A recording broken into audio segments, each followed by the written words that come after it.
Congratulations, this is Ali Nasseh, and I'm back here in Boston. What a difference a day makes. I was a couple days ago, I was in Los Angeles by the pool, wishing everybody a Merry Christmas, and I'm back in Boston to the sub-zero temperatures. I'm freezing.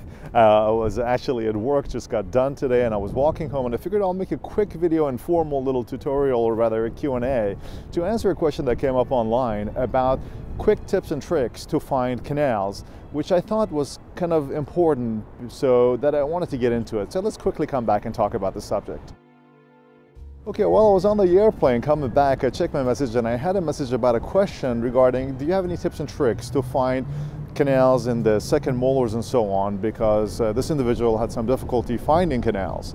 So upon a little bit more inquiry, I found out that this doctor did not use microscopes and had loops only with 2.5 magnification. Of course, it's very understandable that many places around the world having access to the scope and a lot of this technology is just not possible. But I mean, at the same time, then we have to understand that a lot of these tools are helpful to achieve some of those extreme cases of finding canals, especially in second molars and in tough to reach areas. So without those, it is really no surprise that some people would be having difficulty finding canals. So we shouldn't really be expecting too much from ourselves when we are in a situation like that.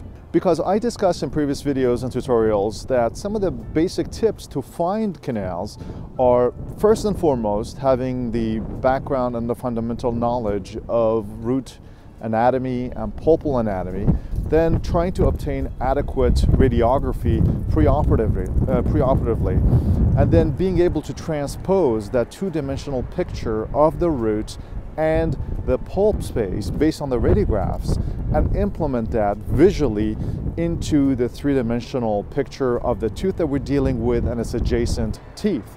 So in a sense, sometimes you may have to do your initial access with either a split dam or sometimes without a rubber dam just at the beginning, so that you can help increase your chance of finding the canals by having a better sense of orientation compared to the adjacent teeth and structures.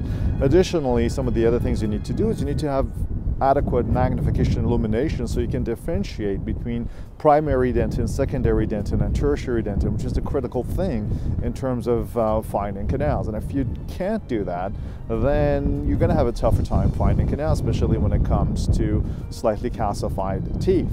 Lastly, one of the most important things you can do in order to find canals is to get adequate practice. And the best way to get practice isn't necessarily on actual human teeth in the mouth, but rather by doing dozens and dozens, if not hundreds, of extracted teeth outside the mouth, where you can do as many mistakes as you want to, whether it's breaking files, perforating, doing all kinds of things on extracted teeth is okay, but you don't want to have to do those on actual teeth. So one of the things that I find out most people stay away from by mistake is they don't spend enough time with extracted teeth to gain that amount of expertise required to do the job right. So it's true, while the technology will help you tremendously with visualization and illumination, the key here is to also have practice, and that's the one equalizer that we can all have using extracted teeth. So my advice to you, especially if you're a younger practitioner, someone just out of school, would be to really get your hands on a bunch of extracted teeth and start accessing them and try to find the nuances of this differentiation between primary, secondary, and tertiary dentin as it relates to your fundamental knowledge of the pulpal anatomy, so that when you clinically are facing a tooth that is slightly calcified, you can then use that knowledge to differentiate the dentin and also use the information you have from the radiograph to transpose that information onto the tooth. Remember, we talked about taking bite wing radiographs, making measurements prior to the start from where you see the pulp to the top of the tooth so that you don't end up going deeper and get too close to the furcation. I also talked about the using of a radio-opaque material. I talked about the use of the sealer or some kind of a radio-opaque material on the floor, taking radiographs so that you can see where you are during the access preparation. But all of these things are tips that will help you. But without the adequate magnification and illumination in terms of a microscope, or if you're using loops need to use at least 3.5, if not 4. And most importantly, to use light to go along with it, because as you go higher in magnification, you use a lot of light, and the field ends up getting darker.